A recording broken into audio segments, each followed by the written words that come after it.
had such a strong support system. Like, you know, you do, like I said, you're more aware of your mortality. Like, you know, is this going to take me out? Right. Is this going to be what actually does it? Right. Because like I said earlier, the doctor did say this cancer has a high recurrence rate. Sure. And you never know. And whenever I get a twinge, I'm like, oh no. Is that? You live with that over Is your that I mean, that's human nature. Of something happening? How did you feel toward God at different points? Like when you first found out or as you were going through things? I actually had people ask me, like,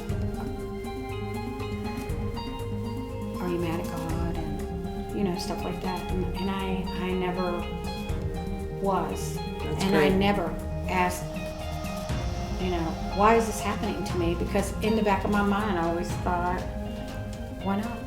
Why not me?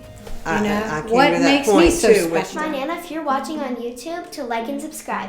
If you are listening on the podcast, please like and follow. We would love for you to do that now to help our channel grow and become a blessing to others. I had such a strong support system. My coworkers, my church family, my friends. I had so many people helping me and praying for me, and I was on prayer lists at churches, people I did not even know. That's great. That friends of friends and across the country. Right. And one of the teachers I had worked with who had moved to another state, she sent me a picture, and the previous friend that I was telling you about that had the port and was telling me about it, she had let this particular teacher had let her hair grow out, and she sent me a picture with a sign, and they had cut her hair, and she was donating it in my name and in the lady's name that I was telling you about.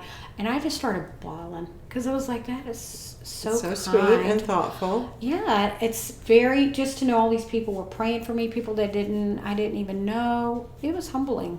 Of course, you knew us, but our church had you on yeah, the prayer list. did. And you know what? And I didn't have any hesitation of calling. Right. You know, or texting you or asking messaging people to you. pray. Yeah, Exactly. yeah. Because I remember I was actually sitting in the chair.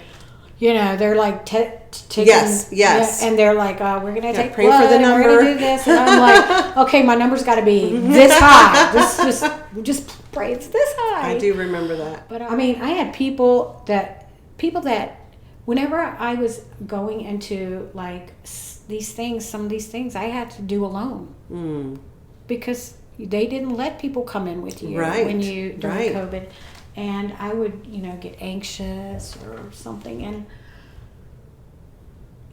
God always put somebody in my path. Some people I knew, some people I didn't. Like I went to have a heart thing because they check your heart every so often to make sure that the chemo is not affecting your heart. And unbelievably so, this lady that was doing my echocardiogram, she said to me, Matee, I went to school with some Matees. And I was like, what? I said, did you live in Baltimore? And she was like, no, I come from Richmond. And I was like, okay. And I was like, oh no, because that's not a popular name. And she actually went to school with my husband and his sister. Oh, wow. And small world. I was like, I know. And she was just talking to me the whole time. And before you knew it, everything was over. Everything was, the procedure was over. I had people that would come in and like, people that went to our church, they would, if I said, is Catherine here, or, something like that, yes. And I said, would you see if she can come and see me? Because the treatments take like 4 hours. Oh, okay. And she'd pop in and pray with me. There was always somebody there. That's and amazing. I was just like, praise the Lord. He gives you what you need when you need it. Exactly. He did. And I'm just, I kind of felt old sometimes because my kids had their friends that worked at the hospital, and here they're helping me and checking on me, and I'm like, oh yes, you little young whippersnapper, I love it. But like you said, they're a blessing at that time. Yes, yeah, it was. So you talked about continuing to work through your job. You Mm-hmm. talked about relationships, your family was, and friends, church. People were so supportive. I think that's important because people don't. They may think it's not that much if I call or text or check on them, but it means a lot, doesn't Oh it? my goodness, I had so many calls and texts and stuff that's what made me. Like, my mom is avid about Facebook, don't put all your business out there. Sure. But I was getting so many like phone calls and texts that I would actually, like, the day of, I would like say like 6th treatment and Yes, and keep make us up to date. yes, because I could not answer every text and every phone call. And I would come home sometimes and I'd go to sleep, or even when I got in a funk, I had all these cards that I'd received and I taped them to my bedroom wall. And when I was just like so tired, and I'm like, I don't want to get up, I don't want to do this, but I open my eyes and I see all those cards, and it's so humbling to know these people love and care for you. Yes. So quit being a baby and get out of the bed, well, that kind of stuff. Yes. Because plus my granddaughters were living with me at the time, and I was like, I have to be strong for them because they're And watching me. Even the timing of that, you never know what the timing was that that they're there, and so you rally sometimes when maybe you wouldn't have. Because they're watching. Right. And it's scary. It's not just you that's going through it. The whole family's going through it. True. Nothing was hidden from them. True. They'd say, are you going for a treatment today? Are you doing this?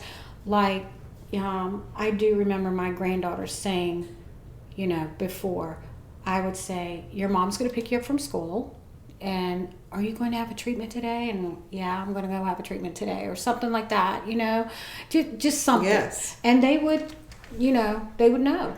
And part of so all of they, that. yes, they knew it. And they, so I felt like, okay,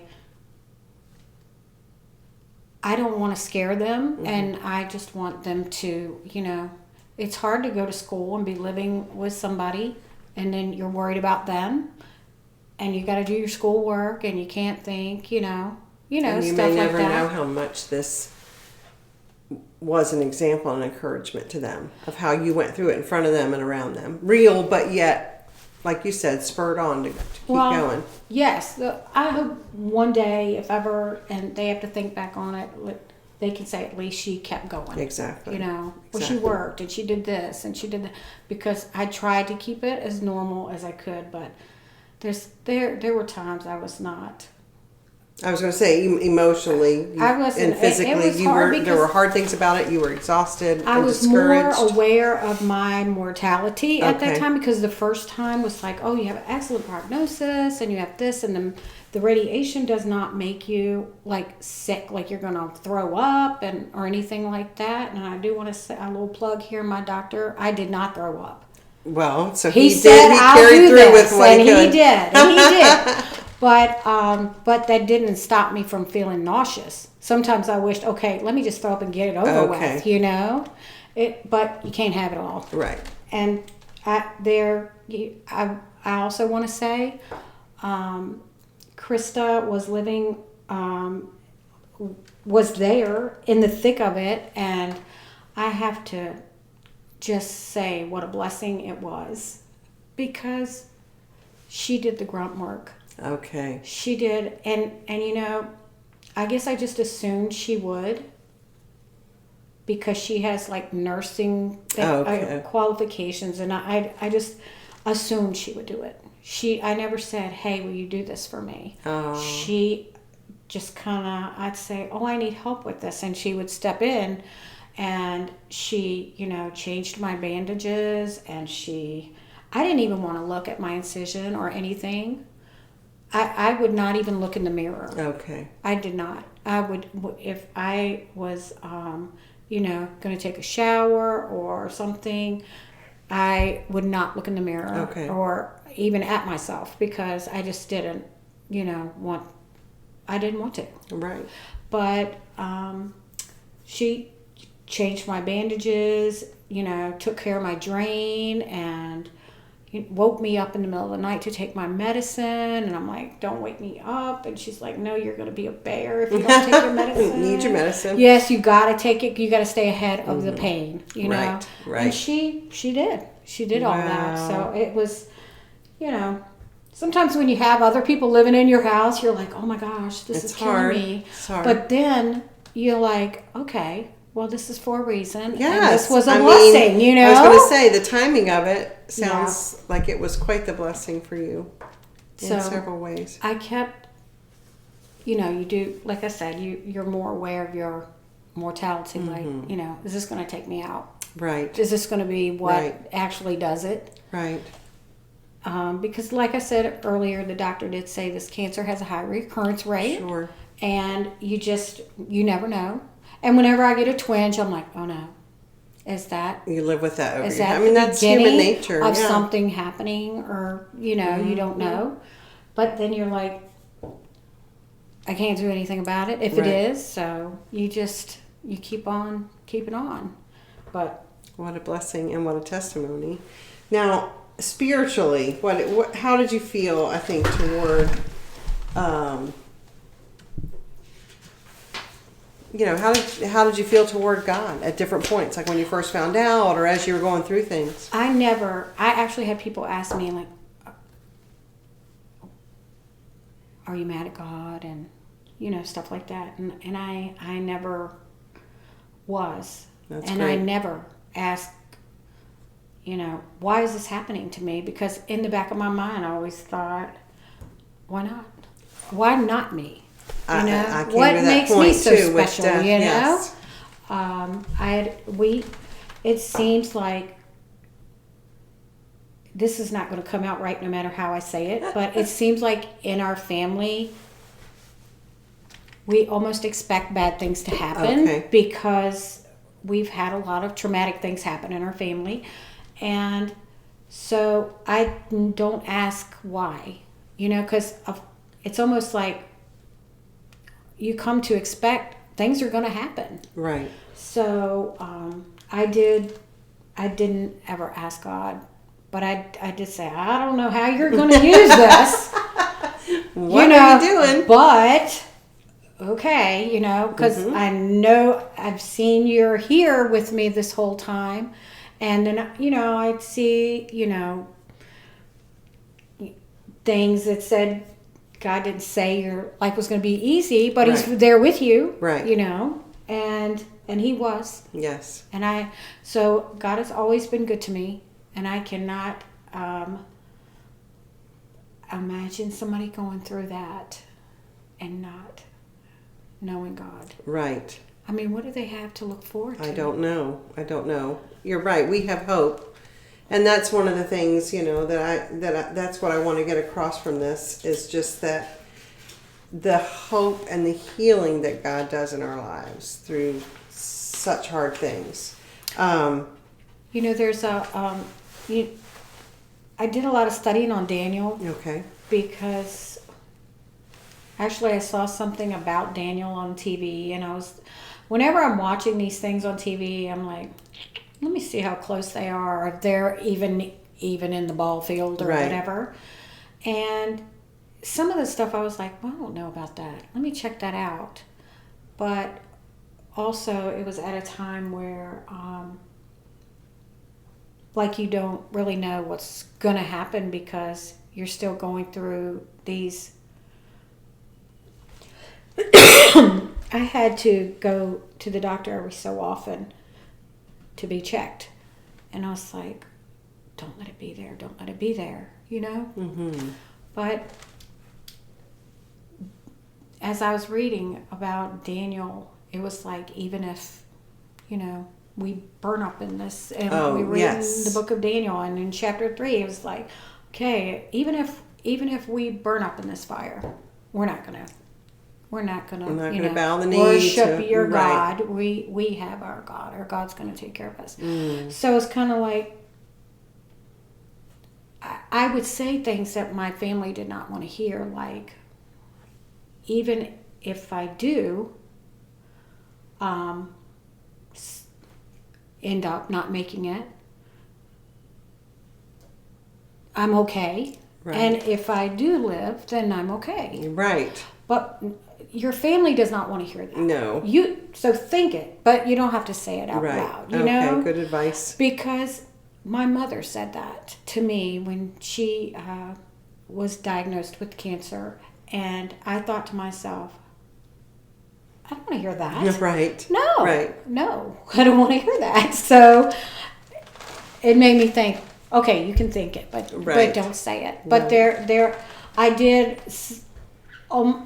Every time I went to the hospital, I would always listen to those two songs I told you about, Praise You in the Storm and Even If by Mercy Me. Mm-hmm. And I would just roll the windows down and like be screaming and singing that song just to like get my head, in the game. You got to walk in here. You got to own it. You can do this. We're going to do this, and it's going to be okay. Wonderful. But, it's scary. I can't imagine your exact situation, so I don't want to say I know, but I so appreciate you being willing to share, because there's a grief, or whatever you want to call it. There is something that happens in your life when you hear the word cancer. Yeah. It's also all you've been through, like you said, and thinking about your mortality.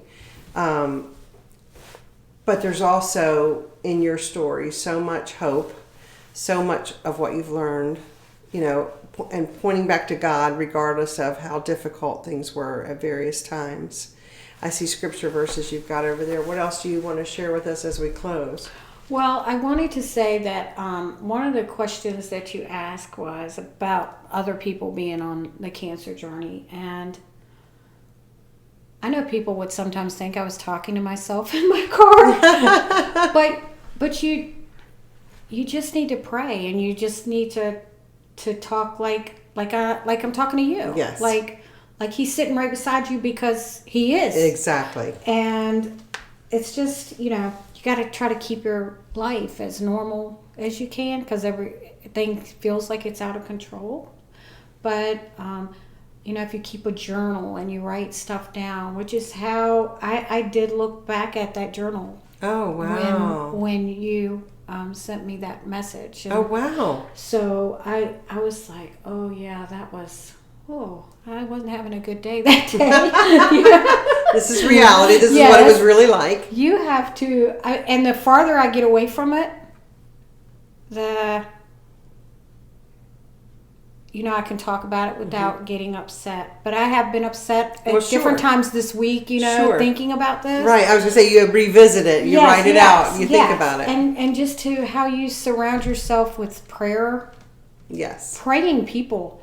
But the one thing is, I have a very difficult time. I don't like to be a burden to people, and I don't like to appear weak. Mm-hmm.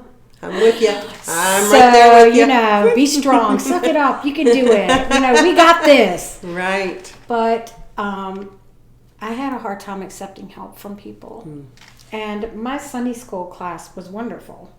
And the teacher in the Sunday school class said, he was trying to put me on a guilt trip, I guess, because he'd say, what can we do for you? The class wants to do something for you.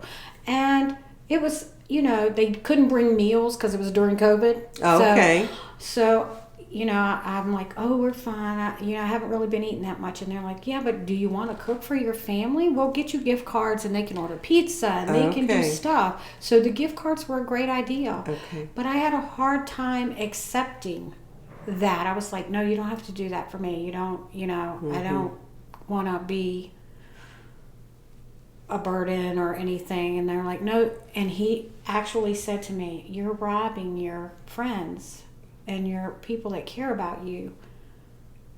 You're robbing them of the joy of being able to help you any way they can. Right. And I was like, are you trying to make me feel guilty? He was like, no, maybe. I'm not doing that. Okay. And I was like, yes, you are. And he said, I don't know. And I'm like, give me a break. That's good advice to people, though. Like, accept some help. Yeah. And easier said than done. It was hard for me to accept my limitations. Okay, I can't do this, because in my brain I'm thinking, no, I'm going to do this. Watch. Gotcha. But there were some things I just couldn't do, and I would just I'd say, I would come in the kitchen and I'd say, let me load the dishwasher, let me do this. And then I'm like, I'd pull the door down on the dishwasher and I'm like, forget it. And Yeah, I'd go back I'm and done. lay back down, you know? I'm not doing this. So, you know, what's the problem? They'll just stay dirty another day or somebody else will do it, Exactly. you know? That's how it is. Exactly. Yeah, one of my favorite verses was Isaiah 41:10. Okay. And it was, fear not, for I am with you. Be not dismayed, I'm your God. I will strengthen you, I'll help you, and I'll uphold you. Wow. In my, right hand. And I'm just like, and he did. He did that. And on my computer at work, I had that Bible verse, written out on my Charlie Brown paper. It was just like, not that I had to keep reminding myself, but, But wonderful help. But you just, yes, sometimes you do. Sometimes you just need that. And sometimes like a little negative thought will creep in, Mm-hmm. Like I said, if I feel a twinge or something, and I'm just like, don't be afraid, if it's anything, he already knows, so whatever. Exactly. He does know. You've given us great help today of how, scary and difficult, but more so pointing to Christ and also some practical help. So I think that it will be helpful to people out there that are either haven't gone through this yet, will be glad they heard it, are going through it, or just coming out of it or down the road. That's the important thing, is to know that we're going to have problems, we're going to suffer in this present world, but with Christ we have hope. We have ultimate hope, but we also have hope even while we're going through it. Like you said, wasn't a time that he didn't give you what you needed. Yes. And so what a testimony. Don't you feel like that God allows us to go through things, or has us go through things, so that we can empathize and help others later down the road? Absolutely. So even though I was saying, God, I don't know what in the world you're thinking right about how this is going to help somebody, but and he will use it for his glory. I mean, even with this, sometimes I'll think, is this silly for us to even have this whatever podcast, YouTube channel? And then, like you said, somebody will message about something someone said and say, I needed this today, or this was such a big help. Not necessarily just mine, but like people that we've interviewed. And so I think you sharing your story is part of that journey, is you giving God glory for what he's done in your life, and then you're in turn turning around and helping somebody, like you said. Empathizing, sympathizing, and also just people being able to connect with what they're going through. Because a lot of times in the middle of all of that, you feel like you're the only one, or you feel despondent or lonely. I never felt that way. Oh, good. That's great. I did not. I had so many people, That's many, great. and like I could text them, or I could message them like I did you, or I could, call them. It was more so me. And what you went through personally, not wanting to bother them, Okay. or not. I don't want to call them and complain or whatever. Well, I'm thankful for your testimony, and I'm very thankful that you were willing to share it today. It's not a problem. I love you. I love you too. Thank you, Angie.